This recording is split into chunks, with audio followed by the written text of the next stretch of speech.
Patrolling the Mojave almost makes you wish for a nuclear winter. Hey everyone, Rustabout Collector here, and today we are taking a look at a figure that I have been anticipating ever since its announcement, the Fallout New Vegas NCR Ranger. This is made by McFarlane Toys. It is part of their Elite Edition branding. They let you know loud and clear that this is part of the Elite Edition. There's no mistake about it. This figure is loaded with details and accessories, which I'm really excited to get into. Now, I'm so grateful to have this figure. It was sent over to me by GameStop. Down in the description, I'll have a link for this figure and the other Fallout figures that they have on their website. Currently, the Elite Edition is running around $60 MSRP, I'm pretty sure, but there are going to be more in this line from McFarlane, and I think prices will vary depending on whether they're a standard release or this more fancy upgraded Elite Edition. Before we break this thing open though, let's take a look and just appreciate the packaging. These graphics are so nostalgic for me. I think Fallout New Vegas still stands as the game that I have put the most hours into from the Fallout franchise. This packaging does look quite impressive, and honestly, these will make really beautiful carded figures for those that collect in that fashion, but we don't do that here on this channel. We gotta break this thing open, take a look at it, kind of get some opinions and feelings for if this is gonna be worth a $60 price tag on shelves.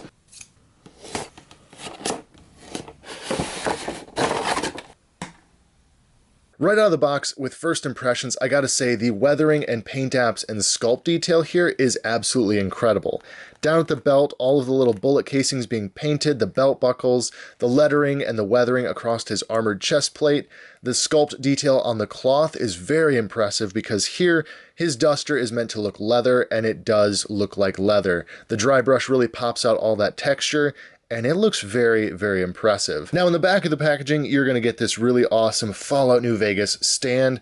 Single peg there for the foot to attach to keep your figure nicely displayed. You also get this Elite Edition trading card with the NCR Ranger featured on it, as well as some little data and information on the back. It's a nice little addition that just makes the opening process that much more enjoyable. You also get a code for Elite Edition points. You get 50 points for this purchase. I'm not gonna flip it around just in case someone can steal those points, but yeah, this is something that's new to me. I don't really do a lot of McFarlane figures, so this seems to be redeemable on their website, similar to how Halo figures used to have Halo points. So this is a nice inclusion. I do plan on getting more of these Fallout figures, and if there's loyalty rewards, then hey, that's just an extra bonus. Now before we talk about the figure, we have to go over a lot of accessories here. Starting things off, we have the cowboy repeater with some really nice detail here, like the wood grain stock and that metal coloration for the receiver. These are all cast in a slightly rubbery plastic, which could mean some warping out of the packaging. You'll see it on one of these weapons later, but ultimately they feel pretty durable. They don't feel too soft or gummy, which I definitely appreciate. You also get what I believe is the Riot Shotgun. I don't remember all the weapon names from New Vegas, but I think this is the Riot Shotgun.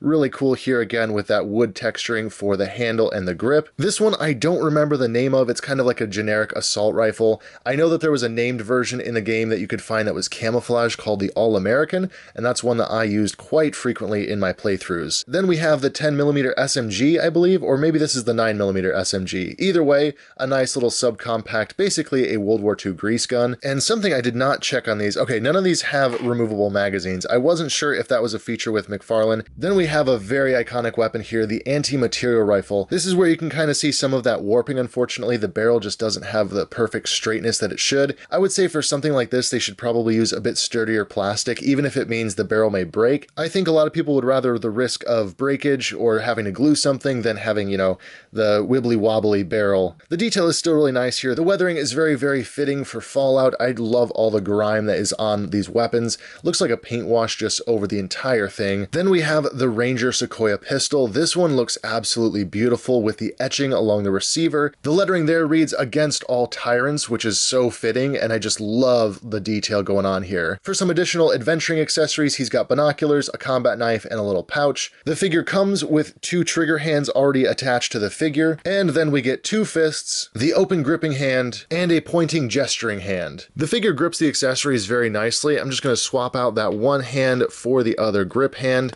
And I do like to see that those hands swap out very easily. The pegs are nice and strong, but also very easily swappable. Some figures you really have to struggle to swap pegs, so I'm really grateful that those are nice and smooth for that transition. In a simple pose like this, it feels like I ripped this figure right off of the screen. It looks so good. Now he can pretty well hold any of his accessories down at ease like this, or doing more of a classic pose like on the cover art where he's got it up in the air. But there is one thing we run into here, and we'll get into articulation and comparison to other figures shortly. But this tunic here, even though it is softer plastic, does greatly limit the range of motion on those shoulders. So while he can almost shoulder his weapon, it does kind of look out of place here because there's just no way to get past that soft rubber coat. It just doesn't want to budge. So yeah, when he's down at ease like this, he looks really good. I think most people, myself included, will probably have him on the shelf like this, or with it up in the air, again, kind of replicating that more iconic cover art scene. But it is unfortunate that it just does really limit his articulation there. This tunic does look very impressive with the weathering and the texture.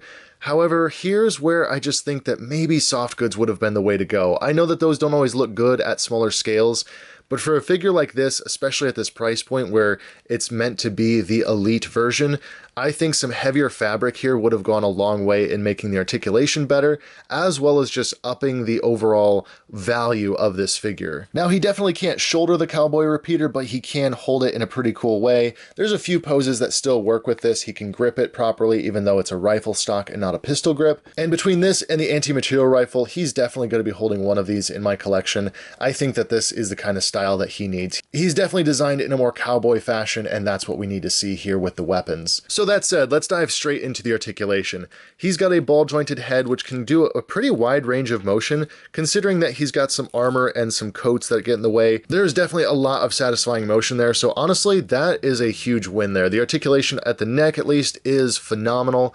The sculpt work also, I just have to say, is just pulled straight out of the game. Oh my gosh. The weathering looks really good there. The sculpting detail looks really good. I don't think I said it enough, but the sculpt work here definitely wins this figure over for me. Down at the shoulders, like I said, that range of motion is fairly limited from swiveling. Outwards, you can get a pretty close to 90 just because it kind of pushes that rubber up there, but still it's not as nice as it could be just with that in the way. Bicep swivel, double jointed elbows that get into there.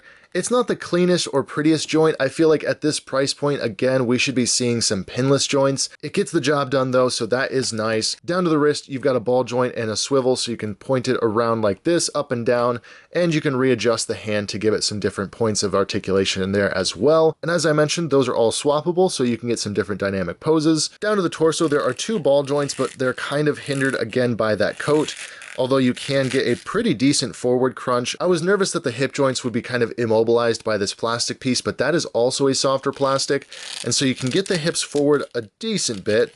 You can get them outward pretty far. They're on a ball joint and there is no thigh swivel there. The knees are double jointed. You can crunch them back into there. This is again where that joint kind of gets a little bit ugly, and again, it's not pinless. This could really be a single jointed knee and add a lot to the articulation. I really feel like the industry standard should be pinless joints. Also, I'm not super fond of like the sandy yellow that is used for the weathering. It does accentuate the sculpting very nicely, but I just feel like it needs to be toned down a little bit. It just seems too bright. Hinge and rocker at the foot, toe joint there as well, and that's the articulation for the NCR Ranger. Now overall, this figure is a lot of fun. Just looking at it here on the desk, I love having Fallout characters in action figure form. It is a franchise that I've loved since I was young, and there really isn't a lot of options for toys for them. There's a few collectibles here and there, but really it's never gotten a proper toy line. Now in fairness, McFarlane is more of a collectible line than a toy line, but you get what I mean. This is an action figure at the end of the day, and I like seeing a Fallout action figure. In a pose like this, it certainly looks and does the job of being an NCR Ranger. There's a few points that I would really prefer to be changed here. The joints being pinless and probably single jointed would be nice. The weathering being a little bit more thoughtful. I think the bright yellow at the boots just really stands out as not looking the best here, and I think that the tunic does look very nice. Again, in a static pose like this, the joints don't really bother me that you can't get past the tunic, but it really does limit that articulation, and I don't like seeing that on a figure that is retailing for $60. Another unfortunate thing is that he has this empty holster here, but the Ranger Sequoia is too big to fit into it. You can just barely get it in there just like that. The only weapon that actually does fit into that holster is the combat knife, which I suppose is nice. It's great to keep that accessory there and keep it from being lost. But that's meant for his revolver, and it can't even fit in there. Bringing in some comparisons, though, for scaling, let's see how this figure stacks up with others. Next to a 6-inch Black Series figure, you can see this guy's standing probably about 7.5 inches tall. Definitely not going to scale with your traditional Black Series. Surprisingly, it scales fairly well with this Hasbro Fortnite figure. I keep this one on my Fallout shelf as like a Raider because it just reminds me of like a Fallout 76 Raider.